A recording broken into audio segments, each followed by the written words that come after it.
Butterflies on the screen, even though Nick says that the segment has an edge to it. There's 2 teams left. There's 21 players. It's time for today's edition, King of the Hill. In honor of it being the finals, will you put the crown on, Wildes? No. Why would I do that? I don't know. I just thought it'd be cool. I just thought it'd be nice. He's trying to bring. I've wanted to ask you to do that all season. To put a crown on It's just sitting there. It would look good on you. You have great hair. It would look great on I you. mean, think about it. All right, I'll think about it. 6-level hill, even though there's only 2 teams left, that means there's 21 guys. And this hill is instructive as to one of the reasons these 2 teams are here, their depth. All 21 guys listed on this hill, I think you will see in the first half of games in these finals. I think both of these teams will play 10 or 11 guys, like not just in blowouts, but like different guys in their rotation. So we'll go to the bottom level, all guys who have real value. So Aaron Wiggins is a very good defender off the bench. Again, doesn't play much, but when he plays 9-10 minutes a game, but he gives you good minutes. We saw what Ben Shepherd was able to do. Again, he is a 9th, 10th man who would have, for some of these playoff teams, they would have loved to have him as their 6th, 7th man.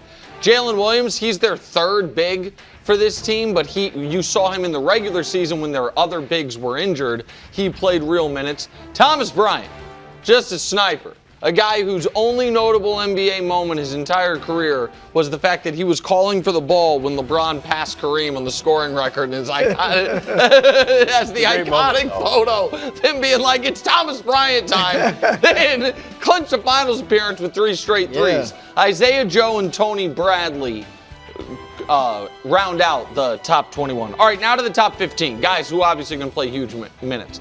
Aaron Nesmith, who how much of his play at the end of that series was the ankle, and how much of it was regression to the mean after the greatest 4th quarter, arguably, in Eastern Conference Finals history. Cason Wallace, one of the many great defensive perimeter players the Thunder can just throw at you in waves.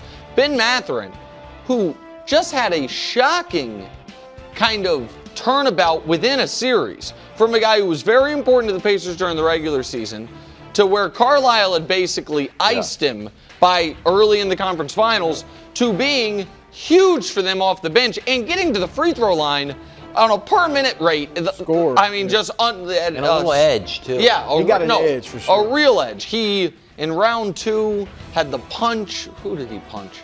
Someone on the Cavs, I forget, but it doesn't matter. And then he got, punched him in the chest, and then he got pushed. Doesn't matter. DeAndre Hunter, thank you. Obi Toppin, pour one out for him, Ramsey, Knicks legend. And then TJ McConnell, who's going to guard you for 94 feet. I like TJ McConnell. I would imagine you do. He is. I like. You know what, Brew? You know what he is for you? He's like a little D3 player. No, that's not even what I was going to say.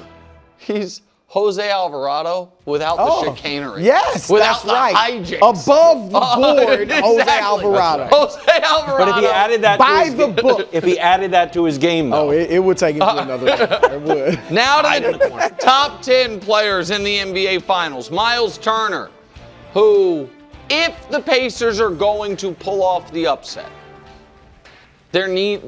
part of the recipe, maybe you'll have this in your keys, is a huge Miles Turner game. One game where Miles Turner's like 6 of 9 from 3, pours in 31 or something. He has the talent. Games. Right. Also, I like a man that can appreciate a great, hard Lego like I can. Miles Turner, I'm rooting for you, buddy. Alex Caruso, the definition of a great role player. Great in his exact role, understands his role, and a reminder to every NBA player out there, this is one of my pet peeves, there is literally no downside to just getting stronger. To using the offseason to put on muscle. You will become harder to deal with in a lot of different ways. He has had a total transformation of his body over, into his late 20s to early 30s. It's been super helpful. outside of Mike Bibby. What? Well, okay, Mike Bibby Bibby looks like. I mean, Bibby is a different. I'm just saying, it's just there is a. He did wait till he retired. Yeah. Okay. Yeah. Isaiah Hartenstein, who, listen, those 2 guys were Presti's acquisitions this offseason. Without those acquisitions, I don't know that they're here. And I will say this: if the Knicks had been able to keep Hartenstein, maybe they're here. So great job by Presti, and he's been excellent. And then Nembhard, who is another one of the, if the Pacers are going to pull off the massive upset, Nembhard has to have the series of his life on the defensive end. Now, Shea has cooked the Pacers in the 2 games in the regular season, so Nembhard have to be better. Third row, it's all Thunder. J-Dub, Chet, and Dort. So J-Dub, last year you can say they lost to the Mavs because J-Dub didn't play well. I think it's more than that, but he was the it was the biggest factor.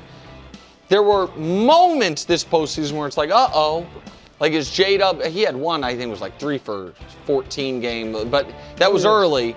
And since about midway point of that Nugget series, he's been excellent.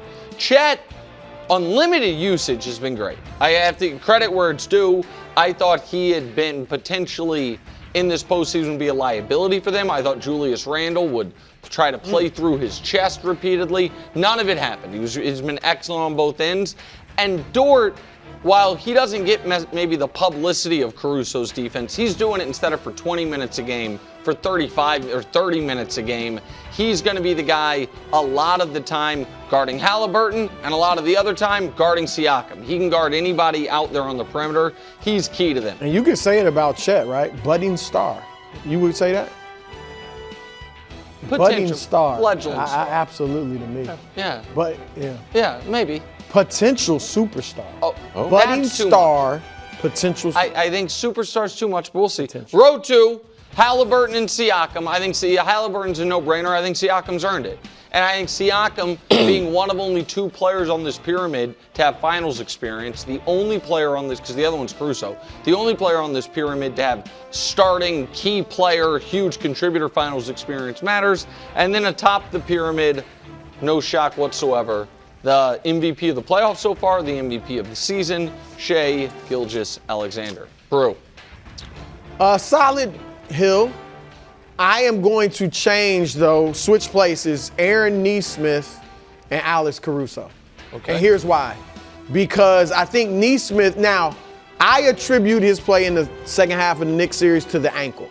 And I think that obviously only went 6 games, but that hurt the Pacers a lot. Yeah. Because he had been defending Brunson well and just making it hard on him. Brunson was still scoring, but he was really making it hard on that. Nembhard did a great job on him in game 6 instead of Nesmith. But I just think Nesmith is more of a two-way player than Caruso. Because Nesmith's a phenomenal three-point shooter.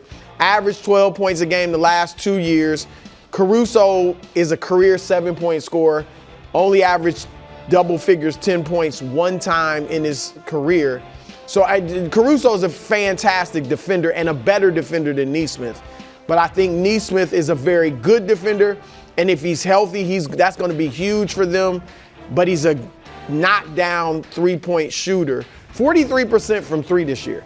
And he's been a great shooter since college. So it's not but like. Are you fully confident? Like, are you confident that if it was the ankle, that the ankle is the question? I just think, all things, them being healthy, I would put Nesmith above Caruso. But yeah, if he's not healthy, then. Just as we saw him last, I think this is fair. If the week off gets him back to where he was pre-ankle, then I agree with you. Go ahead, KW. I did a bit of a creative writing exercise. We love that. Well, most times we don't. Adding the referees to the Bud list, not to the Bud list, I'm sorry. I apologize. To King of the Hill. Throwing the refs on there. This is good. You like that? I like that. I do like that. Oh, good. I feel like they will be a character in the finals. I like that. Here's what Steve Ashburner wrote that piqued my interest. If this matchup were plopped down 5 or 6 or 7 years ago, well before the NBA allowed the contact and even bruising play we're seeing now, the Pacers might have the edge. Now it's a different time. Wow. And Ashburner is respected and very good. So here's why it's kind of a mind messer-upper. The Thunder, lead the league in fouls, in fouling. And they also draw a bunch of fouls, or at least SGA does. When you actually look at playoffs free throws attempted, Thunder have the 5th most, Pacers have the 6th most, 24.1 to 20. So it's basically the same, taking the same amount of free throws. But it certainly looks like the Thunder are trying to draw more fouls. So I think the refs are going to be a major character. I want to see how you think this will be called. So if there were any chance that you listened to, sorry for the second time I've mentioned it today, but What's Right Today, I would accuse you of plagiarism. Wow. But I know there's a 0% chance you listened to the pod this morning. I'm sorry. Because I had a nearly identical take. Oh. Which is for the Pacers to pull off the upset. And this is counterintuitive because we talk about Shea gets to the line with a tight whistle, with a loose whistle, with a medium whistle, with any whistle, Shea's going to get to the line. Yep. The Pacers need this to be a tightly officiated series because the Thunder feast on, oh, you're going to let us get away with a little bit of contact? Well, luckily, we have 7 hyenas on the perimeter that are just going to, and other people have made this analogy, so it's their credit to them, but it is very reminiscent of the Legion of Boom Seahawks, which is, we're going to do illegal contact every play. Yeah. And you're not going to call it every play. And so we're going to, from the opening tip, Dort is going to set the template of, you're going to give me 3 fouls in 2 minutes, or is this, are we going to do business this way? If it's a tight whistle brew, I think that benefits the Pacers, even though Shea might be the singular biggest beneficiary of it. Well, so I agree with the question is, would it be a tight whistle for everybody? That's what. A lot of times it feels like to other teams and opponents and fans that it's just a tight whistle for Shea. Correct. So if they're letting Dort and Jay Wood, Dub and all that, get real physical, and then Shea's getting, that's what Minnesota felt. Yes.